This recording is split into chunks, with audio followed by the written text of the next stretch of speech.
Chapter 7. The gray Stetson was on the table now, and the gray jacket was draped over the back of one of Sam's chairs. Albergast snubbed his third cigarette in the ashtray and immediately lighted another. "All right," he said. "You didn't leave Fairvale any time during the past week. I'll buy that, Loomis. You know better than to lie. Too easy for me to check your story around town here," the investigator inhaled slowly. "Of course, that doesn't prove Mary Crane hasn't been to see you. She could have sneaked in some evening after your store closed, just like her sister did tonight," Sam sighed. "But she didn't.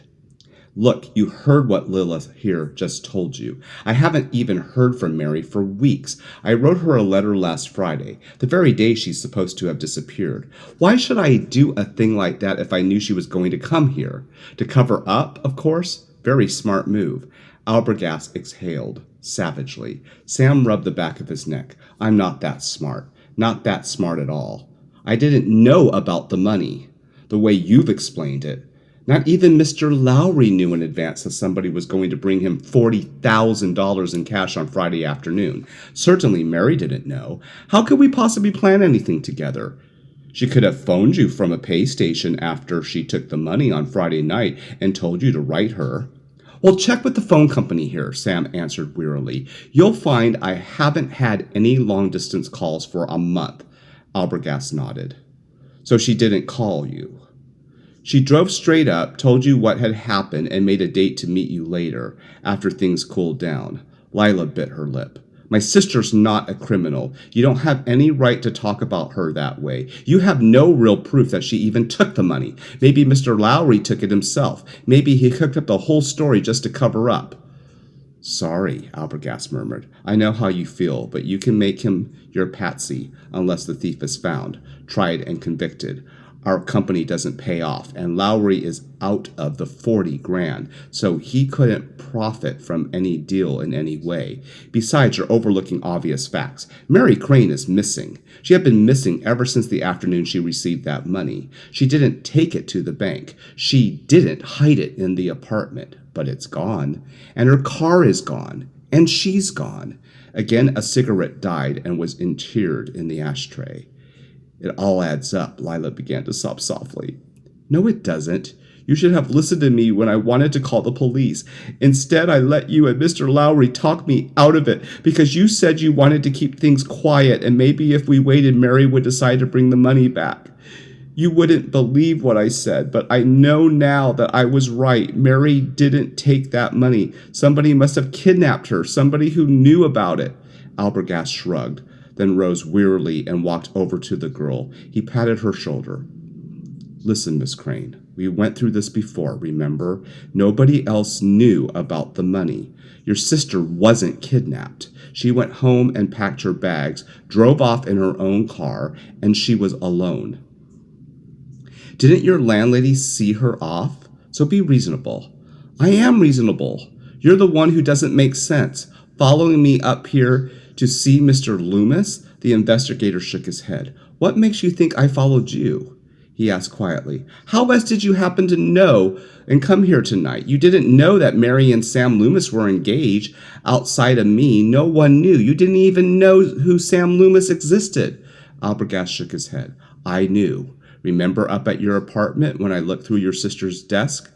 I came across this envelope." He flourished it. "Why, it's addressed to me." Sam muttered and rose to reach for it. Albergast drew his hand away. "You won't need this," he said. "There's no letter inside, just the envelope. But I can use it because it's in her handwriting." He paused. "As a matter of fact, I have been using it ever since Wednesday morning when I started out for here." "You started out for here on Wednesday?" Lila dabbed at her eyes with a handkerchief.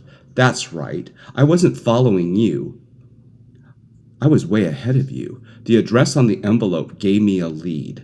That plus Loomis's picture in the frame next to your sister's bed. With all my love, Sam. Easy enough to figure out the connection.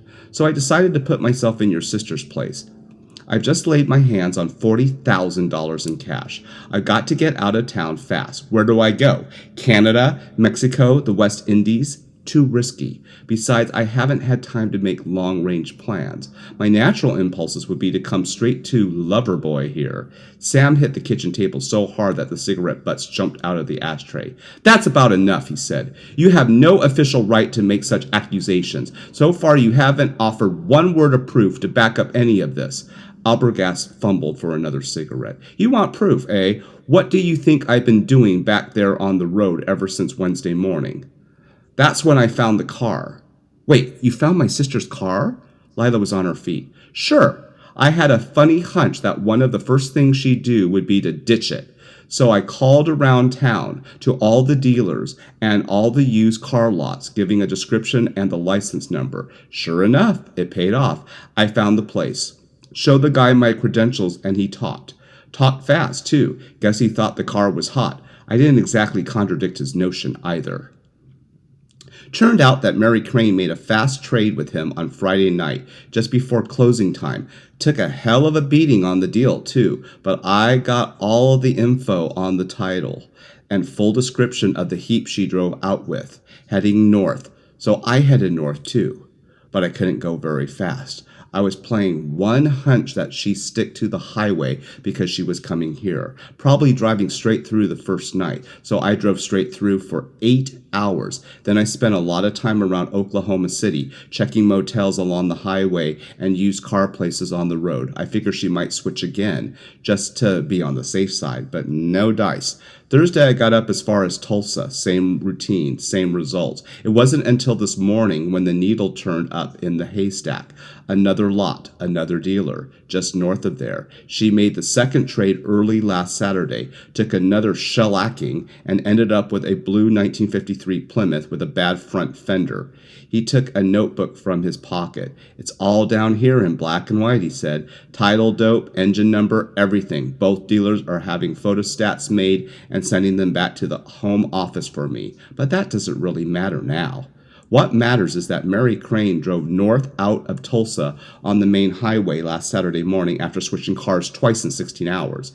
As far as I'm concerned, this is the place she was heading for. And unless something unexpected happened, unless the car broke down or there was an accident, she should have arrived here last Saturday night. But she didn't, Sam said. I haven't seen her. Look, I can dig up proof if you want it. Last Saturday night, I was over at the Legion Hall playing cards. Plenty of witnesses. Sunday morning, I went to church. Sunday noon, I had dinner at...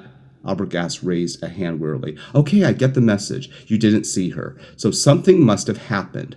I'll start checking back. What about the police? Lila asked. I still think you ought to go to the police. She moistened her lips. Suppose there was an accident. You couldn't stop at every hospital between here and Tulsa. Why, for all we know, Mary may be lying unconscious somewhere right now. She might even be... This time it was Sam who patted her shoulder. Nonsense, he muttered. If anything like that had happened, you had been notified by now. Mary's all right. But he glared over Lila's shoulder at the investigator. You can't do a thorough job all alone, he said. Lila's being sensible. Why not let the police in on it? Report Mary missing. See if they can locate her. Albergast picked up the gray Stetson. We've tried it the hard way so far, I admit it, because if we could locate her without dragging in the authorities, we might save our client and the company a lot of bad publicity. For that matter, we could save Mary Crane some grief, too, if we picked her up ourselves and recovered the money. Maybe there wouldn't be any charges that way. You got to agree it is worth a... Well, but if you're right, and Mary did get this far, then why hasn't she been to see me? That's what I want to know, just as badly as you do, Sam told him. And I'm not going to wait much longer to find out. Will you wait another 24 hours? Albergast asked. What do you have in mind?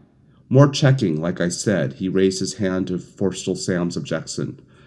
Not all the way back to Tulsa. I admit that's impossible, but I like to nose around this territory a bit. Visit the highway restaurants, filling stations, car dealers, motels. Maybe somebody saw her, because I still think my hunch is right. She intended to come here. Perhaps she changed her mind after she arrived and went on, but I like to be sure, and if you don't find out in 24 hours, then I'm willing to call it quits, go to the police, do the whole missing persons routine. Okay, Sam glanced at Lila. What do you think? He asked.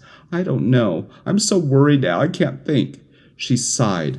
Sam, you decide. He nodded at Albergast. All right, it's a deal. But I'm warning you right now, if nothing happens tomorrow and you don't notify the police, I will. Albergast put on his jacket. Guess I'll get a room over at the hotel. How about you, Miss Crane? Lila looked at Sam. I'll take her over in a little while, Sam said. First I thought we'd go and eat, but I'll see that she's checked in, and we'll both be here tomorrow waiting. For the first time that evening, Albergast smiled. It wasn't the kind of a smile that would ever offer any competition to Mona Lisa, but it was a smile. I believe you, he said. Sorry about the pressure act, but I had to make sure. He nodded at Lila. We're going to find your sister for you. Don't you worry. Then he went out. Long before the front door closed behind him, she was sobbing against Sam's shoulder. Her voice was muffled moan. Sam, I'm scared. Something's happened to Mary. I know it. It's all right, he said, wondering in the same time why there were no better words, why there never are any better words to answer fear and grief and loneliness. It's all right, believe me. Suddenly she stepped away from him, stepped back, and her tear-stained eyes went wide. Her voice, when it came in, was low but firm. Why should I believe you, Sam? She said softly. Is there a reason? A reason you didn't tell the inspector? Sam, was Mary here to see you? Did you know about this, about the money? He shook his head. No, I didn't know. You have to take my word for that, the way I've had taken yours. She turned away, facing the wall. I guess you're right, she told him. Mary could have come to either one of us during this week, couldn't she? But she didn't. I trust you, Sam. Only it's just that it's so hard to believe anything anymore when your own sister turns out to be a... Take it easy, Sam cut in. What you need right now is a little food and a lot of rest. Things won't look so black tomorrow. Do you really think so, Sam? Yes, I do. It was the first time he'd ever lied to a woman.